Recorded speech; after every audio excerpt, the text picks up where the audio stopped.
Хвала Христу! Гісторыя кангрэгацыі сясцёр-служабніц Езуса Эўхарыстыі бярэ свой пачатак на нашых землях.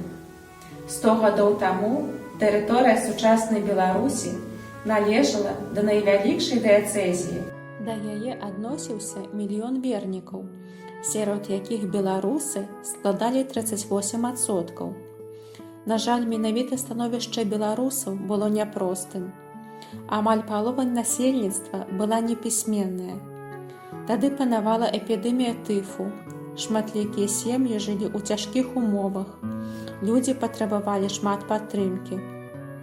І тады тагачасны біскуп Віленскай дыяцэзіі, благаслаўлёны Юрый Матулевіч, хоць і роўна размяркоўваў сваю ўвагу сярод вернікаў розных нацыянальнасцей, але асаблівым чынам спачуваў беларусам.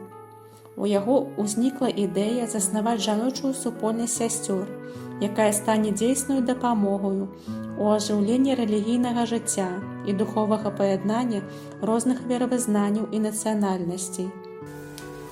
Галоўнай мэтай кангрэгацыі з'яўляецца навучанне хрысціянскаму жыццю і выхаванне паводле каталіцкай веры, асабліва дзяцей і моладзі.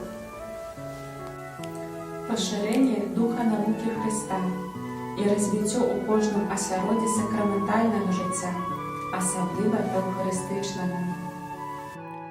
Таму ў сакавіку 1923 года ў Друю, цяперашні Браслаўскі раён, прыехалі першыя сёстры новай супольнасці, а праз год, у красавіку 1924 кангрэгацыя сясцёр эўхарыстак распачала сваё кананічнае існаванне. Умовы першых эўхарыстак былі няпростымі. Складанасці былі звязаны ў першую чаргу з бытавымі пытаннямі, з барацьбой за звычайны дабрабыт, бо на пачатку сёстрам даводзілася жыць у напаўразбураным кляштары бернардынцаў, але Бог шчодра пасылаў кангрэгацыі добрых і адданых людзей. Так, напрыклад, жыхарка Друі Тэкля Каляртова ахвяравала парафіі свой дом, які быў пераказаны сёстрам пробашчам Антоніем Зянкевічам. Вялікі ўклад у развіццё кангрэгацыі зрабілі сястра Ванда Еўта, адзец Андрэй Цікота, сястра Юзэфа Жук. Праца эўхарыстак у Друі ад часу заснавання была рознабаковая. Сёстры вучылі ў гімназіі, праводзілі інтэрнат для дзяўчат, курсы крою шыцця, апекаваліся закрыстай, катэхізавалі людзей на іх роднай мове. Нягледзячы на цяжкія ўмовы жыцця і шматлікую працу, да супольнасці далучаліся новыя кандыдаткі. Восенню 1941 года айцы марыяне з друйскага кляштара прынялі рашэнне вырушыць з місіяй на духоўна занядбаныя тэрыторыі ўсходніх раёнаў. Да іх далучыліся і сёстры эўхарысткі. Яны хадзілі па вёсках, таемна катэхізавалі дзяцей і дарослых, рыхтавалі іх да прыняцця сакраментаў, дапамагалі святарам. Гэтая місія скончылася російскай трагедыяй, што адбылася ў лютым 1943 года. 3 страшныя халодныя дні карнікі зганялі ў марозны касцёл людзей з навакольных вёсак, адкуль потым падзялілі іх на тых, хто паедзе на прымусовыя працы, і на тых, хто загіне ў полымі агню.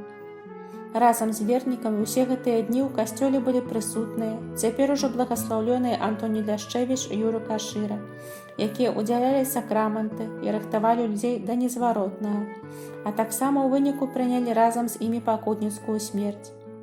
Цяжар адказнасці і жаху лёг таксама на плечы сясцёр, якія выконвалі паслугу ў російскай місіі. Сёстры хацелі да апошняга застацца з людзьмі і былі гатовыя ахвяраваць сабой. Ніхто з сясцёр не адмовіўся ад свайго рашэння, нават калі атрымалі папярэджанне аб небяспецы карнай акцыі. Усе дні, пакуль людзі пакутавалі ў касцёле, сёстры гатавалі і насілі туды ежу, дапамагалі забяспечваць патрэбы няшчасных людзей. Па апошняй просьбе благаславёнага Антонія Ляшчэвіча немцы вывезлі ўсіх сясцёр у Друю перад тым, як павесці людзей на спаленне. Айцец Антоній казаў, што патрэбна, каб сёстры засталіся як сведкі гэтых жудасных падзей.